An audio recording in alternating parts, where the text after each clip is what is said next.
Hello, friends. In the next few minutes, I'm going to walk you through a little-known Social Security rule that gives certain retirees a second chance at their claiming decision. I'll tell you exactly who qualifies, what the window looks like, what it costs, and what it doesn't cost. Because there's a second version of this strategy that most people completely overlook, and it applies to a much larger group. If you've already started collecting and you're not sure you made the right call, stay with me. This one is worth knowing. Every single day, people file for Social Security before they're ready. Sometimes it's financial pressure. Sometimes it's a well-meaning piece of advice that turned out to be wrong. And sometimes people simply didn't have all the information in front of them when they made the decision. What almost nobody tells you is that the SSA has two separate mechanisms that allow you to change course after you've already started collecting. They are different in how they work, different in who qualifies, and different in what they cost.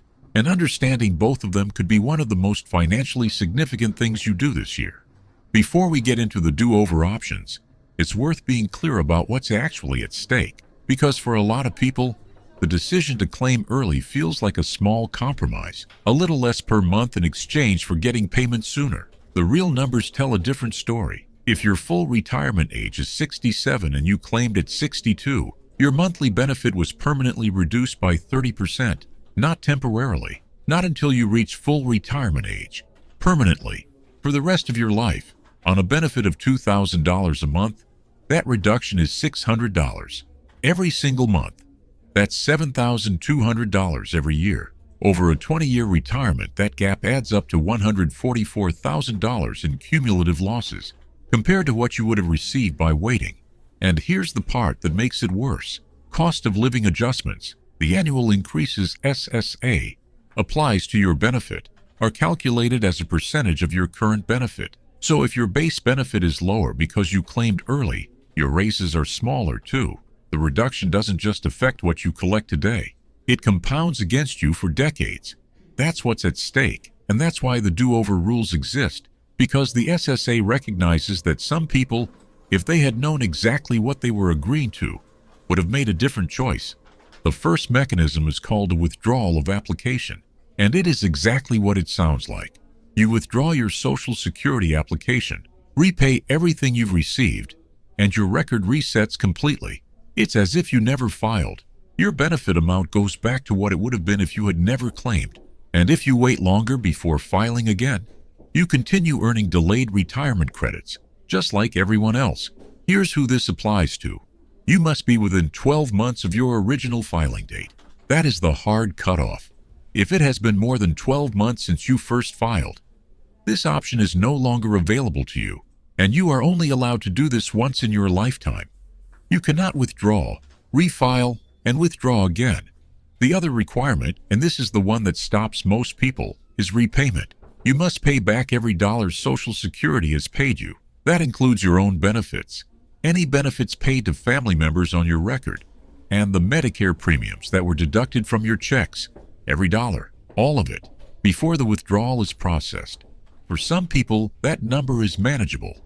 If you filed 6 months ago and your benefit is $1,800 a month, you're looking at repaying roughly $10,800. For others, especially those who've been collecting for close to a year, the repayment amount can be significantly higher. The question to ask yourself is this: is the difference between my current reduced benefit and what I would receive by waiting until 70 worth the repayment amount? In many cases, the math works out strongly in favor of withdrawing and restarting, especially for people who are in good health, have other income to cover living expenses, and have the funds available to repay without financial hardship. The form you need is SSA 521. It's called the Request for Withdrawal of Application. You can download it at ssa.gov or pick it up at any Social Security office. Once you submit it, SSA will calculate your exact repayment amount and walk you through the process. You have 60 days after approval to change your mind and cancel the withdrawal if you decide not to proceed. That's a built-in safety net worth knowing about.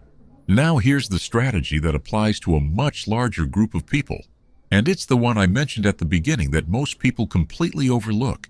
It's called voluntary suspension, and unlike the withdrawal of application, It does not require you to repay anything. Here's how it works. Once you reach your full retirement age, you can contact the SSA and ask them to suspend your benefit payments. They stop sending you checks, and for every month your benefit is suspended, you earn delayed retirement credits at a rate of 0.2% per month. That's 8% per year. You can suspend your benefit all the way until age 70. At that point, payments resume automatically at the higher amount. The maximum gain from suspending at full retirement age and restarting at 70 is roughly 24 to 32% more per month, permanently, depending on your exact birth year. On a benefit of $2,000 a month, that's potentially $640 more every single month for the rest of your life. Now let's be clear about the trade-off. During the suspension period, you are not receiving Social Security payments. So this strategy only makes sense if you have other income to cover your expenses during that window. It is not the right move for someone who depends on their Social Security check to pay monthly bills. There are also two important things to know about what happens to other people on your record during a suspension.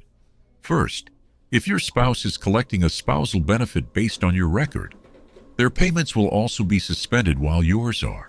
This is a significant consideration for married couples, and one that catches people off guard. If your spouse depends on that spousal benefit, suspending your benefit affects them directly. Second, if you are enrolled in Medicare and your benefit is suspended, your Medicare premiums will no longer be deducted from your Social Security check automatically. You will need to pay them separately and directly to Medicare. If you miss those payments, you risk losing your Medicare coverage. So before you suspend, make sure you have a plan for how those premiums will be paid each month. To request a voluntary suspension, you can call SSA at 1-800-772-1213 or visit your local Social Security office. There is no specific form required. You simply request the suspension and SSA processes it. You can also restart your benefits at any time before age 70 by contacting SSA and asking them to resume payments. You are not locked in. The flexibility is one of the things that makes this strategy genuinely useful. These two strategies are designed for different situations, and it's worth being direct about which one fits which scenario. The withdrawal of application is for people who claimed recently, within the last 12 months, have the financial ability to repay what they've received, and want a complete reset as if they never filed. It gives you the full range of options back. You can refile at any point between now and age 70 and collect whatever your benefit would be at that age. Voluntary suspension is for people who are already at or past full retirement age, do not want or cannot afford to repay past benefits, have other income available during the suspension window, and want to grow their monthly benefit going forward without starting over from scratch. If you claimed early and you are not yet at full retirement age, neither of these options is fully available to you yet. The withdrawal window may still be open depending on when you filed, but voluntary suspension requires you to be at full retirement age first. In that situation, the most important thing you can do right now is calculate the long-term cost of your current reduced benefit and start planning for whether suspension makes sense once you reach full retirement age. There is one more thing worth saying directly. These decisions have permanent consequences. The right choice depends on your health, your other income sources, your spouse's situation, and your specific benefit amount.